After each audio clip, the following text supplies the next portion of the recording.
You will be shocked by the cruelty of these 10 types of weapons used by Roman soldiers. Every spear, every shield, every sword was the result of hundreds of years of evolution and combat experience.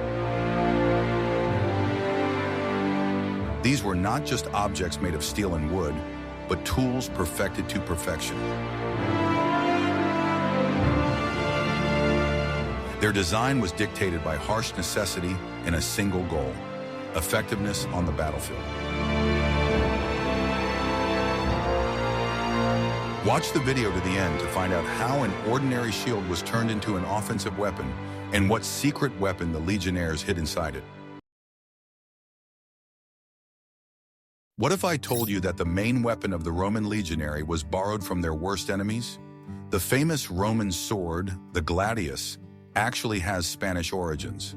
The Romans encountered this superior blade during the Punic Wars on the Iberian Peninsula, and recognizing its effectiveness, adopted it without hesitation. The original Spanish sword was slightly longer and heavier. Roman armorers shortened it and optimized it for their tactical needs. This is how the gladius hispanicus came into being. A short sword, ideal for close combat in dense formations. The secret of its effectiveness lay not only in its shape, but also in the quality of the metal. Iberian blacksmiths were renowned for their ability to produce high-quality steel. This metal gave the blade the perfect balance between hardness and elasticity, allowing it to withstand enormous loads. The shape of the gladius was thought out to the smallest detail. The wide leaf-shaped blade with a long tip was equally good for both slashing and stabbing blows. However, it was the stabbing blow that was considered the main and most preferred in Roman tactics. In the dense formation of legionaries covered by a wall of scutum shields, there was no room for wide swings. A short and precise thrust with a gladius from behind the edge of the shield was much more effective. It required less energy and allowed the enemy's vulnerable spots to be quickly struck. The sword's hilt was designed for maximum control. It was often made of wood or bone and had raised ridges for the fingers. A large spherical pommel served as a counterweight to the blade, improving balance and allowing for more accurate strikes. The gladius sheath was usually worn on the right side, rather than on the left, as was customary in later eras. This was done so that drawing the sword would not interfere with the left hand holding a large shield. This method of carrying was another element that optimized the soldier's actions in formation. The psychological effect of using the gladius was enormous. Its ability to inflict wide and deep wounds had a strong demoralizing effect on the enemy. Doctors of the time noted that the nature of the injuries caused by the gladius was particularly severe. The gladius was not just a weapon, but a symbol of the legionnaire. It embodied the discipline, efficiency, and aggressive nature of the Roman military machine. It was this blade in the hands of disciplined soldiers that conquered a vast empire for Rome. Every aspect of this sword, from the material to the way it was carried, was part of a unified combat system. It perfectly complemented the shield, armor, and tactics of the legion, creating a synergy that no enemy of the time could resist. What modern weapon do you think can be compared to the gladius in terms of its influence on combat tactics? Share your opinion in the comments. Are you ready to learn the truth about a spear that was designed to break after the first throw? The pilum was one of the most ingenious examples of Roman weaponry. Its unique design served several tactical purposes, making it much more than just a throwing spear. A standard pilum consisted of a long wooden shaft with a thin, very long iron tip attached to it. The total length of the spear could reach 2 meters. It was this long tip that held the main secret of the weapon. The main task of the pilum was not so much to defeat the enemy's manpower as to disable their shields. Before the start of hand-to-hand combat, the legionaries threw thousands of pilums into the enemy formation.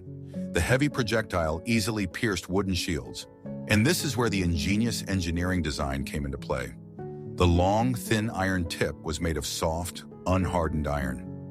After hitting the shield and penetrating it, the tip bent under the weight of the shaft.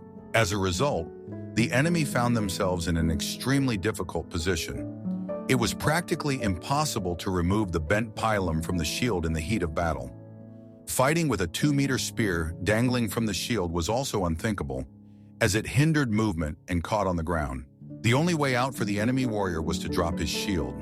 Thus, even before the start of hand-to-hand combat, the entire enemy unit was left without its main protection. Legionnaires with gladiuses attacked the now defenseless and demoralized enemy. Even if the pilum did not hit the shield but simply stuck into the ground, its soft tip would still bend. This made it impossible for the enemy to use it.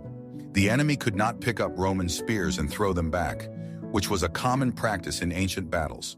There were two main types of pilum, heavy and light. Legionnaires carried one of each type. Light pilums were used to hit targets at a greater distance, while heavy ones were intended for a powerful piercing strike immediately before contact. The effective throwing range of the pilum was about 15-20 meters. This was enough to create a dead zone for the attacking enemy. As the enemy covered this distance under a hail of heavy spears, their formation was disrupted and they suffered losses. Thus, the pilum was a high-tech weapon for its time, serving a tactical rather than just a striking function. It was the perfect tool for preparing an attack and depriving the enemy of its main advantage, defense. What do you think was the main genius of this weapon, which at first glance seemed disposable? But what if I told you that the Legionnaire's most personal and perhaps most insidious weapon was not an offensive weapon, but a weapon of last resort? In the next chapter, we will reveal the secrets of the dagger that every soldier carried. I will reveal the most closely guarded secret of the Roman soldier.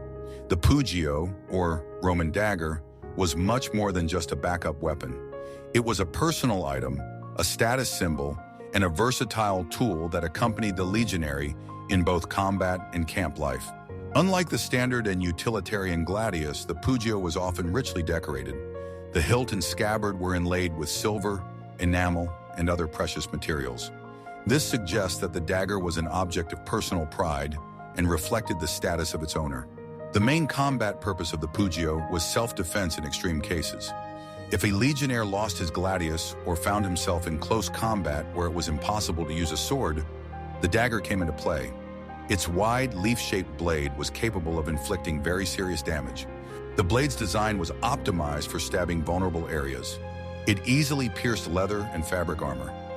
In the chaos of close combat, when opponents were literally locked together, the short pugio was indispensable. However, its role was not limited to the battlefield. In camp, the pugio was a versatile tool. It could be used to cut food, open letters, repair equipment, or perform any other small task requiring a sharp blade. The dagger was also a concealed weapon. It could easily be hidden in the folds of clothing, making it a popular tool for covert operations and political assassinations. The most famous example is the assassination of Gaius Julius Caesar, where senators used such daggers. The pugio sheath was a separate work of art. They often consisted of a metal frame with wood or leather inserts, and had a complex system of rings for attaching to a belt. The design of the sheath allowed the dagger to be quickly and conveniently removed with either hand. The fact that every soldier, from a simple legionnaire to a centurion, had such a dagger speaks to its importance. It was a weapon that was always carried, even when the main weaponry was handed over for storage. It gave a sense of confidence and was the last resort in any situation. The shape of the pugio blade changed over time. Early models were wide and leaf-shaped, while later ones became narrower and had ribs for better penetration. This evolution reflected the changing conditions on the battlefields of the empire. Thus, the pugio was a multifunctional object, combining the functions of a combat weapon, a household tool, and a badge of distinction. It reveals to us the personal side of a Roman soldier's life, his desire for individuality even within the strict discipline of the army. What if everything you were taught about the Roman shield is outdated? It was not just a means of defense. The scutum was one of the most recognizable pieces of legionary equipment and a key factor in the success of the Roman infantry, but its functions were much broader than passive defense. The scutum was a large, full-length shield, usually rectangular or oval in shape. Its most distinctive feature was its curved, cylindrical shape. This design allowed it to effectively cover the soldier's body on all sides, deflecting blows and arrows.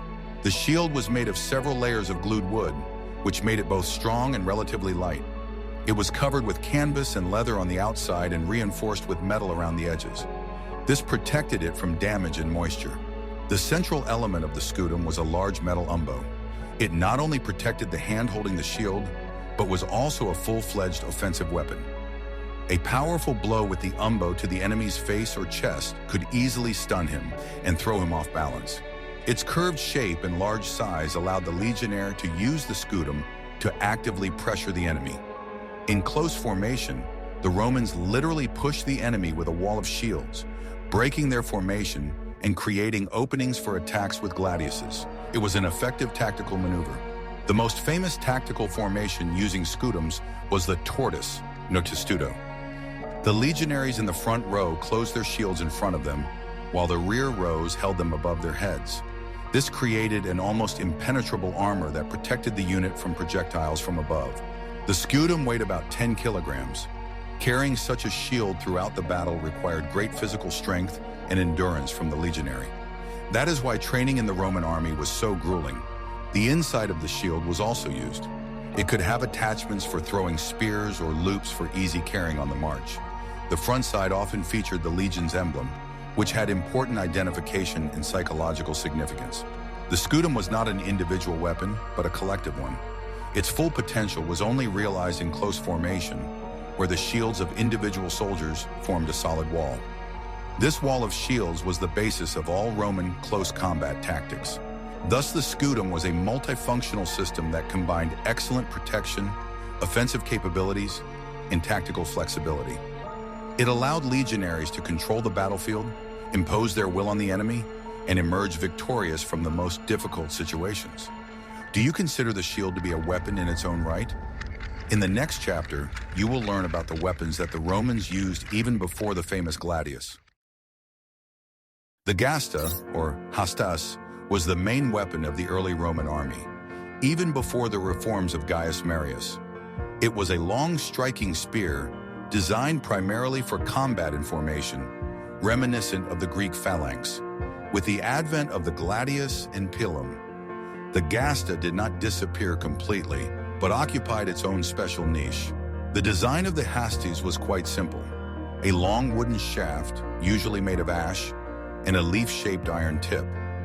At the opposite end, there was often a metal spike that allowed the spear to be stuck into the ground and served as a counterweight. The total length of the spear was about 2.5 meters. In the legions of the Republican period, the triarii, the most experienced and senior soldiers who formed the last line of defense, were armed with gasta. They entered the battle at the most critical moment, when the first two lines, gasta and principis, had been overturned. Their steadfastness and experience often decided the outcome of the battle.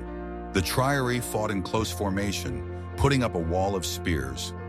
This tactic was especially effective against cavalry and disorderly infantry attacks. It was almost impossible to break through the forest of sharp spearheads. The length of the gastus allowed the soldiers in the rear rows to strike over the heads of those in front, creating multiple levels of attack. This compensated for their lower maneuverability compared to legionaries armed with swords. Combat using gastus was more static and positional. Unlike the pilum, the gastus was not designed to be thrown. It was exclusively a melee weapon, designed for a powerful thrusting strike. Its sturdy tip could pierce enemy armor and shields with sufficient force. With the transition to cohort tactics and the standardization of legionary weapons, the gastra gradually fell out of use in the infantry. However, it remained in use as a weapon of auxiliary troops and cavalry. The gastra also became a symbol of authority and was used in various ceremonies.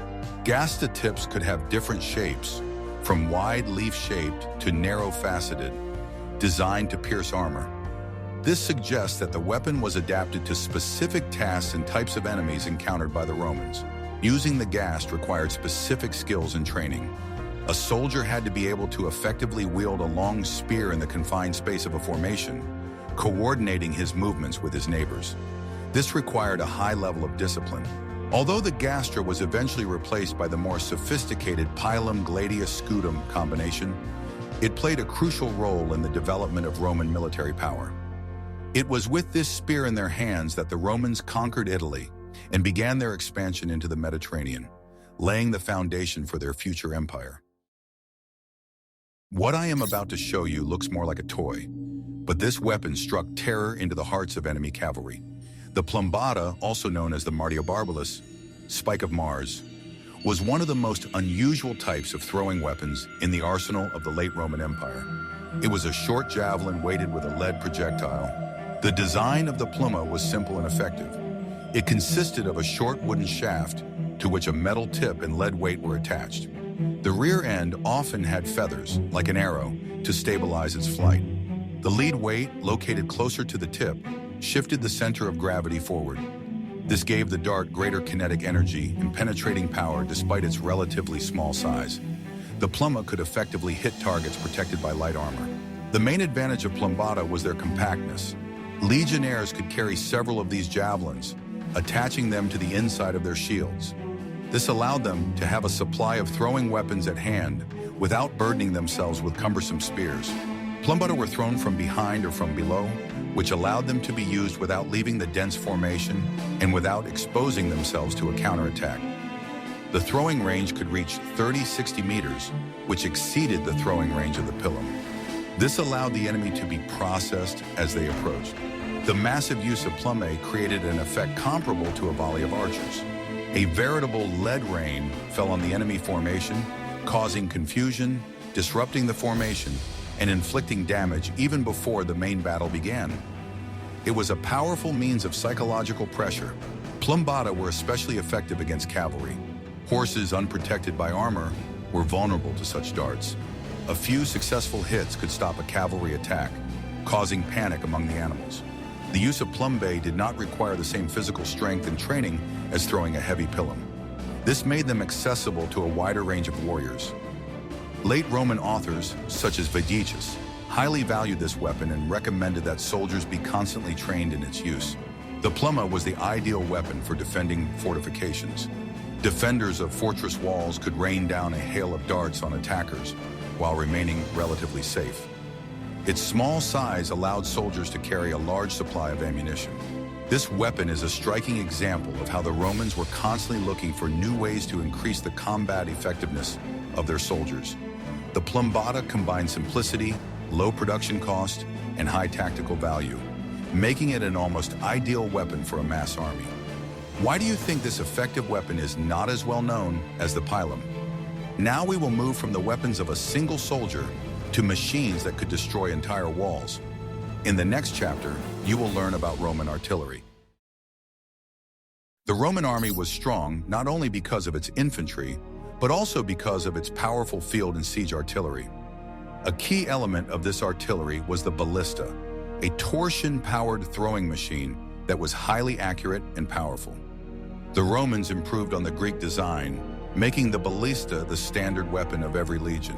The ballista worked by using the elastic energy of twisted bundles of ropes made of sinew or hair.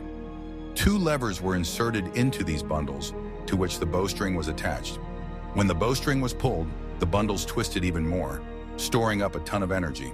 When the trigger mechanism released the bowstring, the accumulated energy was suddenly released, sending the projectile forward at tremendous speed.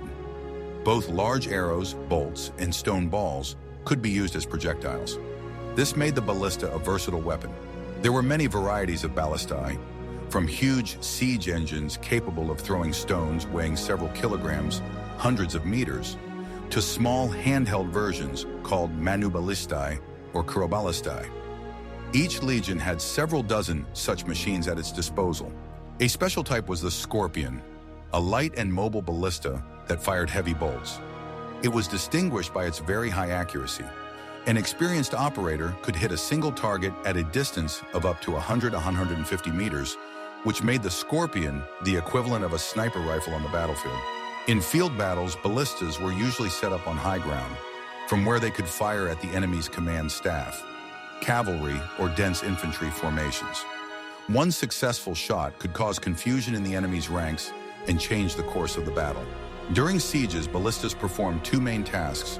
First, they engaged in counter-battery warfare, suppressing the defenders' throwing machines. Second, they cleared the walls of enemy soldiers, allowing assault groups to approach the fortifications. The ballista crew, called ballistari, consisted of highly skilled specialists. They had to not only be able to aim the machine accurately, but also to properly maintain its complex torsion mechanism. The effectiveness of the fire depended on their coordinated work. The design of the ballista was constantly being improved. Late Roman models had all-metal frames and more sophisticated tensioning mechanisms. This increased their reliability, power, and rate of fire. The ballista was a high-tech and expensive weapon, a true marvel of engineering for its time. Its presence gave the Roman army a huge tactical advantage. It allowed them to inflict damage on the enemy from a safe distance, destroy their fortifications, and dominate the battlefield. If the ballista was a sniper rifle, then the onager was the Roman army's heavy howitzer. It was a powerful siege engine designed to hurl heavy stone projectiles along a curved trajectory. Its main task was not to accurately hit targets, but to destroy walls and towers. Imagine a modern artillery piece capable of throwing projectiles weighing several dozen kilograms, hundreds of meters, using only mechanical energy and human power. The onager was just such a weapon, the embodiment of destructive power without the use of gunpowder or other explosives. If you were standing next to an onager when it fired, you would feel the earthquake-like force of this machine, capable of turning a fortress wall into a pile of rubble. The name onager translates as wild donkey, and it was given to the machine because of the characteristic lying down jerk it made when fired. Unlike ballistas with two torsion beams, the onager had only one, located horizontally at the base of the machine. A single throwing lever was inserted into this beam. The onager's design was based on the principle of a torsion catapult, where energy was stored in twisted bundles of tendons or hair. A single powerful lever allowed all the stored energy to be concentrated in one direction, creating maximum throwing power.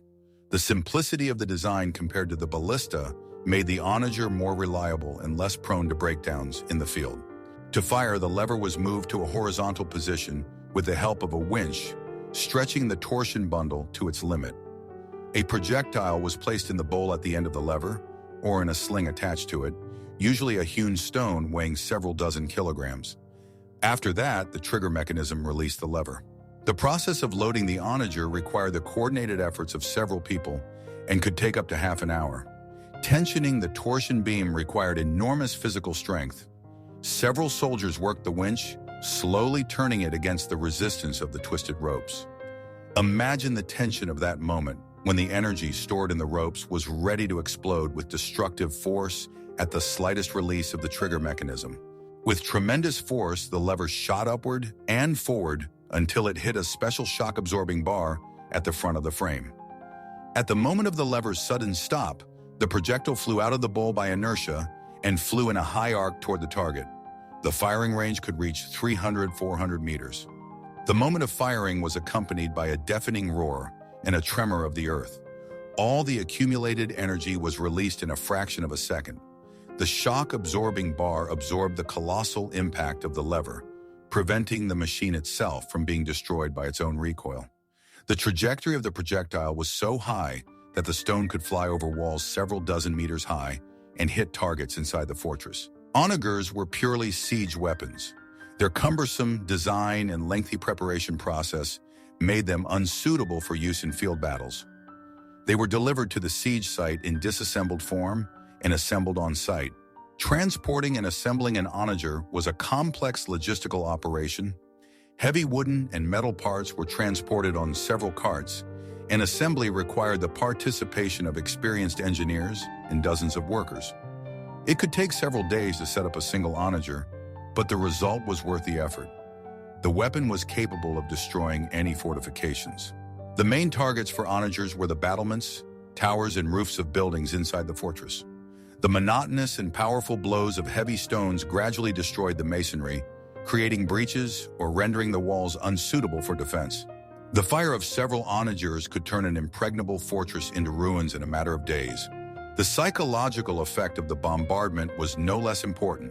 The whistling of flying stones and the roar of their fall exerted enormous pressure on the morale of the besieged.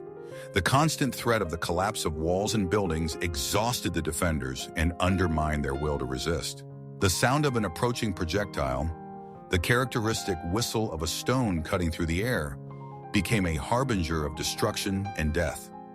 The defenders of the fortress lived in constant fear, not knowing where the next projectile would fall.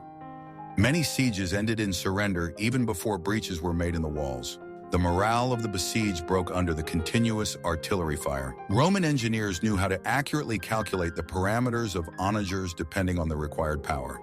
By changing the thickness of the torsion beam, the length of the lever, and the weight of the projectile, they could create machines for specific tactical tasks. There were both giant onagers for destroying walls and smaller ones for throwing incendiary projectiles. Operating an onager required a large and well-trained team. Several people worked the winch, pulling the lever, while others brought heavy projectiles, and the commander was responsible for aiming. Any mistake in handling this powerful machine could lead to dire consequences. Working with the onager was one of the most dangerous jobs in the Roman army. Premature firing of the trigger mechanism could maim or kill members of the crew. Artillery unit commanders underwent special training and had a deep knowledge of mechanics and ballistics. Not only the effectiveness of the bombardment, but also the safety of their own men depended on their skill. The onager was the embodiment of Rome's siege power. It demonstrated the empire's ability to mobilize resources and engineering talent to solve the most complex military tasks. It was thanks to such machines that the Romans were able to capture hundreds of cities and expand their possessions to unprecedented limits. Not all effective weapons have to be complex and technologically advanced. Sometimes the simplest devices can cause a lot of problems for the enemy. A striking example of such a weapon is the tribulus, better known to us as garlic or hedgehog, a simple but extremely effective weapon against infantry, and in particular, cavalry. The design of the tribulus is ingenious in its simplicity. It consists of 4 sharp metal spikes welded or joined together in such a way that, no matter how it is thrown on the ground, one spike will always point vertically upward. This made it an ideal passive weapon. The main purpose of tribuli was to create minefields on the paths of likely enemy movement. The Romans scattered them in large numbers in front of their fortifications, at fords, in narrow passages, or on the flanks to protect themselves from surprise attacks. Tribulae posed the greatest threat to cavalry. A horse stepping on a sharp spike would suffer serious injury and be put out of action, often throwing its rider. Several such incidents could completely halt or disrupt a cavalry attack. Infantry also suffered from this weapon. Although soldiers' shoes, caligae, had thick soles, they could not always protect against long, sharp spikes. A soldier wounded in the foot became a burden to his unit, slowing its movement and reducing its combat effectiveness. The psychological effect of using tribulae was very significant. Enemy soldiers, knowing about the possibility of such surprises, were forced to move slowly and cautiously, looking carefully under their feet. This deprived their attack of speed and surprise. Tribulae were cheap and easy to make. Any field blacksmith could make large quantities of them from scrap metal. This allowed them to be used en masse, creating vast areas that were impassable to the enemy without special training. This weapon was actively used both in defense and during retreats. A retreating unit could scatter tribulae behind them to delay their pursuers and buy time. It was a simple and effective way to break away from the chase. Tribulus were invisible weapons. Hidden in the grass or on a dusty road, they were virtually invisible until it was too late. This stealth made them even more insidious and dangerous. The use of tribuli is a perfect example of asymmetric warfare. With a cheap and simple tool, it was possible to effectively counter a much stronger and more mobile enemy, such as heavy cavalry. The Romans masterfully used this tactic to defend their camps and borders. At the beginning of the First Punic War, Rome was seriously inferior to Carthage at sea. The Romans were a land power and had neither experience nor tradition in naval warfare. However, they found an ingenious engineering solution that allowed them to level the playing field with their enemy, the corvus, or raven, a boarding bridge. Imagine a modern situation in which a land army is forced to fight at sea against an experienced fleet. This is exactly the position in which Rome found itself. The Carthaginians were heirs to 1,000 years of Phoenician maritime tradition. Their captains knew every trick of naval warfare from childhood, while the Roman commanders were stepping onto a deck for the first time. If you were in command of the Roman fleet in such a situation, you would understand the despair of realizing that your enemy surpasses you in everything. In the speed of their ships, their maneuvering skills, and their experience in naval battles. The corvus was a heavy wooden bridge about 11 meters long and just over a meter wide. It was mounted on the bow of a Roman ship and could rotate freely around a vertical mast. On the underside of its tip was a heavy, sharp iron spike, similar to a crow's beak, which gave it its name. The design of the corvus was an engineering marvel of its time, a movable bridge weighing several tons, capable of withstanding the weight of armed men running across it and landing precisely on the deck of an enemy ship. The mechanism for turning and lowering the bridge required a complex system of blocks, ropes, and counterweights, which had to work flawlessly in the heat of a naval battle. The iron spike, about a meter long, was made by specially trained blacksmiths and was designed to pierce even the thickest planks of the Carthaginian decks. The principle of operation was simple and effective. The Roman ship, without attempting to maneuver or ram, approached the enemy vessel. When the ships were close enough, the corvus was lowered sharply onto the enemy's deck, using a system of ropes. The simplicity of the tactic was its main advantage. Roman captains did not need to learn complex naval maneuvers or calculate the angles of a ramming strike. It was enough to simply steer the ship towards the enemy and approach to within the length of the bridge. The moment of dropping the corvus required precise calculation. Too early, and the bridge would fall into the water. Too late, and the ships would drift apart. Imagine the tension of a commander who had to make this decision in a fraction of a second in the chaos of a naval battle. The heavy spike pierced the deck planks, firmly locking the two ships together. The Carthaginian ship lost its main advantage, speed and maneuverability. At that moment, the naval battle turned into a land battle. The sound of the iron spike piercing the deck was the signal for boarding to begin. From that moment on, the two ships became a single combat platform. Carthaginian captains suddenly found that all their naval skills had become useless. The ship no longer responded to the helm, the sails hung limply, and the deck turned into a battlefield. If you were a Carthaginian sailor, you would have been shocked to realize that the enemy had changed the very rules of naval warfare. As soon as the bridge was lowered, legionnaires rushed across it onto the enemy ship. They were masters of close combat, excellently armed and protected. Carthaginian sailors, unaccustomed to such battles on deck, could not offer them any serious resistance. The sight of the attacking legionnaires was terrifying. Warriors clad in armor with large shields and short swords moved across the narrow bridge in full battle order. Their close combat tactics, honed in hundreds of land battles, proved deadly in the confined space of the ship's deck. The Carthaginian sailors, armed with light weapons and wearing no heavy armor, were no match for professional soldiers in hand-to-hand combat. Thus, the corvus allowed the Romans to use their main strength, their superior infantry, in naval combat. They stopped playing by Carthaginian rules and imposed their own tactics on them. This decision completely changed the balance of power at sea. The first use of the corvus in the Battle of Melas in 260 BC brought the Romans a resounding victory. The Carthaginians, confident in their superiority, were shocked by the new tactics and lost many ships. It was the first major naval victory in the history of Rome. The Carthaginian fleet approached the battle with complete confidence in an easy victory.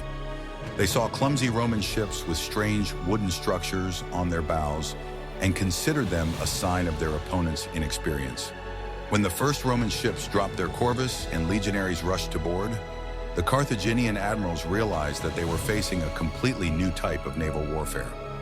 In a single day, the Romans captured or sank dozens of Carthaginian ships, demonstrating to the entire Mediterranean that there was now a new force at sea. However, the corvus also had serious drawbacks. Its large mass and height disrupted the ship's stability, making it vulnerable during storms. The Roman fleet suffered several serious losses, not in battle, but because of bad weather, which capsized ships equipped with crows. The engineering cost of the new tactic was high. The corvus weighed several tons and was located high above the deck, which shifted the ship's center of gravity upward. In stormy weather, this turned a warship into an unstable structure prone to capsizing. The Romans lost more ships to storms than in naval battles, paying for their technical advantage with thousands of sailors' lives. Over time, as Roman sailors gained experience and learned to maneuver and ram as well as the Carthaginians, the corvus was gradually abandoned, but it fulfilled its historical role brilliantly. It gave Rome the time and opportunity to build a powerful fleet and ultimately win the war. The corvus is a striking example of Roman pragmatism and innovation. Faced with a problem, they did not try to blindly copy their enemy, but found a unique asymmetrical solution that turned their weakness into strength. This invention secured Rome's dominance at sea and paved the way for the creation of a great empire. We have looked at 10 examples of Roman weaponry, each of which is not just a piece of metal, but the embodiment of military thought and engineering genius. From the versatile gladius to the ingenious pilum, from the offensive scutum shield to the wall-crushing onager, all were elements of a unified system designed for victory. The Roman army dominated for centuries not only because of its discipline, but also because of the technological superiority that these weapons provided. The Romans did not shy away from borrowing the best ideas from their enemies, perfecting them and integrating them into their tactical doctrine. They understood that it was not only strength of spirit that won on the battlefield, but also cold calculation, efficiency, and the ability to adapt.